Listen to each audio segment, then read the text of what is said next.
सुप्रभात प्यारे बच्चों, आज हम आपकी हिंदी में नया पाठ शुरू करेंगे। पाठ 2, मेरी कहानी। आप इस चित्र को देख रहे हैं, ये आइकन चित्र है रेलगाड़ी। आपको रेलगाड़ी के बारे में तो पता ही होगा। रेलगाड़ी यातायात के आधुनिक साधनों में से एक है। इसमें प्रतिदिन लाखों लोग यात्रा करते हैं। भाप इंजन से डीजल इंजन और फिर बिजली के इंजनों तक इसका सफर शानदार रहा है। रफ्तार में भी इसका कोई जवाब नहीं है। कहीं 50 किलोमीटर प्रति घंटा, कहीं 100 किलोमीटर प्रति घंटा, तो कहीं 300 किलोमीटर प्रति घंटा दौड़ती है। भारत में ट्रेनों की अधिकतम गति वर्तमान में 130 किलोमीटर प्रति घंटा है। छुक छुक करती रेलगाड़ी यात्रियों को उनकी मंजिल तक पहुंचाने में महत्वपूर्ण भूमिका निभाती है। अब हम इसका आविष्कार कैसे हुआ, किसने किया और यह प्रारंभ में कैसी थी, इसको हम आपकी पुस्तक में पढ़ें। चलिए शुरू करते हैं। आपकी पुस्तक का पृष्ठ संख्या 11, पाठ 2, मेरी कहानी। मैं रेलगाड़ी हूँ। रेलगाड़ी खुद अपने बारे में बता रही है, इसलिए मैं रेलगाड़ी हूँ। बच्चों, तुमने मुझ पर बैठकर यात्रा अवश्य की होगी। यात्रा मतलब सफर। अवश्य मतलब जरूर। हम कहीं भी जाते हैं तो किसमें जाते हैं? ट्रेन में। इसलिए उन्होंने कहा है, बच्चों तुमने मुझ पर बैठकर यात्रा अवश्य की होगी। क्या तुम मेरे बारे में जानना चाहते हो? वो पूछ रही है कि आप मेरे बारे में जानना चाहते हैं क्या? तो लो सुनो मेरी कहानी, मेरी ही जुबानी। मेरी कहानी मतलब रेलगाड़ी अपने बारे में बता रही है, और मेरी ही जुबानी मतलब अपने मुंह से। मेरा आविष्कार का मतलब खोज। एक अंग्रेज बालक ने किया था। उसका नाम जेम्स था। एक दिन उसने चाय बनाने के लिए आग पर पानी का पतीला रखा। एक दिन वो चाय बनाने गया और उसने आग पर पानी का पतीला रखा। थोड़ी ही देर में पानी उबलने लगा। जो पानी था वो थोड़ी देर में उबलने लगा और भाप के जोर से पतीले का ढक्कन नीचे गिर गया। जब उसने पानी गर्म करने रखा था तब उसने उसके ऊपर एक ढक्कन रखा था, और जब जैसे ही पानी उबलने लगा उसमें भाप बनी और भाप के जोर से पतीले का ढक्कन नीचे गिर गया। जेम्स समझ गया भाप में बहुत शक्ति है। शक्ति मतलब ताकत, कि भाप के अंदर बहुत ताकत है। उसने ढक्कन को नीचे गिरा दिया। उसके दिमाग में एक बात सूझी। उसने एक डिब्बा लिया, उसमें पानी भर दिया और डिब्बे का ढक्कन टाका लगाकर अच्छी तरह बंद कर दिया। उसने एक डिब्बे में पानी भरा और डिब्बे का ढक्कन को अच्छे से पैक कर दिया ताकि वो खुले ना। फिर उस डिब्बे को अंगीठी के साथ जोड़ दिया और उसने फिर उस डिब्बे को अंगीठी जिसमें आग जली हुई थी उसके साथ जोड़ दिया। अंगीठी के नीचे छोटे छोटे 4 पहिए लगा दिए। जो अंगीठी थी जिसमें उसने आग जला रखी थी, उसने उसके नीचे छोटे छोटे 4 पहिए लगा दिए और अंगीठी में आग जला दी। पानी उबला और भाप बन गई। अब जैसे ही उसने आग लगाई, पानी क्या होने लगा? उबलने लगा। पानी उबलने लगा और उसमें भाप बन गई। डिब्बा बंद होने के कारण भाप बाहर नहीं निकल सकी। जब उसने तपेले पे ढक्कन रखा था तो वो तपेली का ढक्कन भाप से नीचे गिर गया और उसने डिब्बे को क्या कर दिया था? बंद कर दिया था। इसलिए उसमें से भाप बाहर नहीं निकल सकी।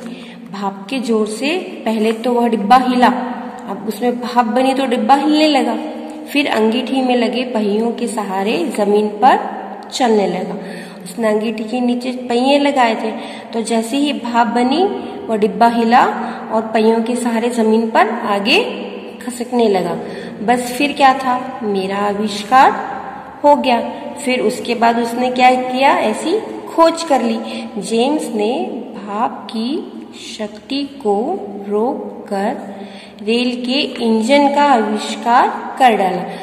जेम्स को यह पता चल गया कि भाप में बहुत ताकत होती है, तो उसने भाप की शक्ति को इकट्ठा, रोककर मतलब इकट्ठा कर, मतलब उसने जाने नहीं दिया, एक ही जगह पर इकट्ठा कर लिया और रेल के इंजन का आविष्कार, खोज कर ली।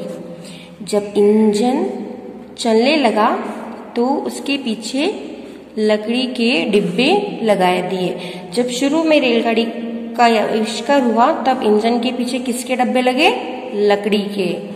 इंजन उन डिब्बों को खींचकर आगे ले जाने लगा। सबसे पहले रेलगाड़ी में लकड़ी के डिब्बे लगे। बच्चों, इस प्रकार मेरा जन्म हो गया, मतलब रेलगाड़ी बता रही कि इस प्रकार मैं तैयार हो गई। यह तो तुम भली प्रकार समझ ही गए होंगे कि मैं पहले भाप से चलती थी और मेरे अगले भाग में कोयले जलाए जाते थे। आजकल आप देखते हैं कि रेलगाड़ी कैसे चलती है, बिजली से चलती है, डीजल से चलती है। पर पहले जब रेलगाड़ी का आविष्कार हुआ तब रेलगाड़ी भाप से चलती थी और उसमें कोयले जलाए जाते थे। पर अब मेरा स्वरूप बदलता जा रहा है। स्वरूप मतलब आकार, उसके आकार में बदलाव हो रहे हैं नए नए। अब मैं डीजल और बिजली से भी चलती हूँ। अब रेलगाड़ियां जो है वो भाप से नहीं चलती हैं। अब कैसे चलती हैं रेलगाड़ियां, डीजल और बिजली से। बिजली से चलने के कारण मेरी गति भी बहुत बढ़ गई है। गति मतलब चाल, उसके चलने की रफ्तार। आजकल गाड़ियां हैं बहुत तेज चलती है। जब वो कोयले से चलती थी भाप से, तब उनकी गति धीमी हुआ करती थी। अब उनकी गति बढ़ गई है।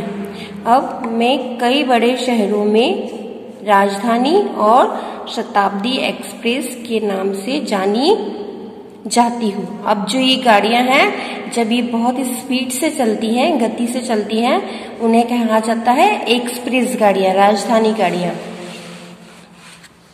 इसमें यात्रियों को खाने पीने की चीजें भी मिलती हैं। जो एक्सप्रेस गाड़ियां होती हैं, जो बहुत तेज चलती हैं, ये बहुत कम रुकती हैं और बड़ी स्पीड से चलती हैं।